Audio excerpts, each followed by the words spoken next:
Hey, good evening. My name is Mike Abbott, and this is my storytelling speech for Communication A111 for the summer semester of 2013. And I have elected to tell you guys the story about how my wife, either she did it on purpose or was completely unintentional, but either way, she informed me that it probably was in my best interest to get back into the gym. And this is kind of how it went down. Prior to us getting married, I spent a lot of time in the gym. I ate right, I was really focused on it, and I was very motivated, because I found this girl, and I'm wanting to try to do everything right, trying to be aesthetically pleasing to her, and it worked.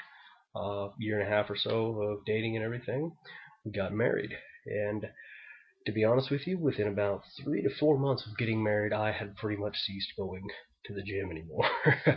I don't know if it's that whole getting comfortable thing, be all, hey, the chase is over, got the prize, done. I don't know. Not 100% sure what happened there. But, I'd like to say my wife didn't help. She always told me how, attracted she was to me and all this good kind of stuff, even though, I knew I was starting to get a little flabby and a little soft. But, you know, I went to work one day, and everything seemed normal whenever I went to work. I wasn't too worried about it. I was gone out of the house by about 6 in the morning, and I was home about 5:36 that night. When I left, everything was good to go. Everything seemed fine. Oh, hi, honey, bye, honey, blah, blah, blah, and left. Came home, and my wife's sitting at the island bar that we have in the kitchen, and she kind of had a little bit of a concerned look on her face. I'm like, what's going on? And she said, "Hey, there's something I really need to tell you." I'm like, "Okay, shoot, what's up?" And she said, "Well, I just wanted to be honest with you that I got an email today from a guy that I dated a few times before you and I started dating." I'm like, big deal. Yeah, no, I mean, if he was any kind of a threat, obviously you would have married him and not me. So, whatever, no big deal. I mean, thanks for being honest, but whatever. She's like, "Well, honey, there's more," is what she told me. So I'm like, "Oh, what's going on here?" And she decided to enlighten me into the content of the email. And what this fellow was doing, this fellow that we'll call him Curtis.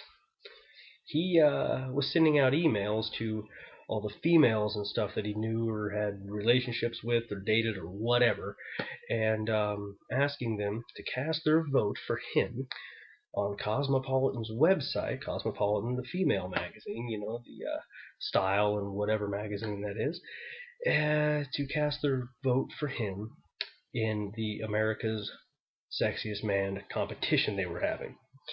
And I'm like, oh, okay, I mean, big deal. So there's like 10 trillion guys that are trying to get women to vote for him just to get nominated.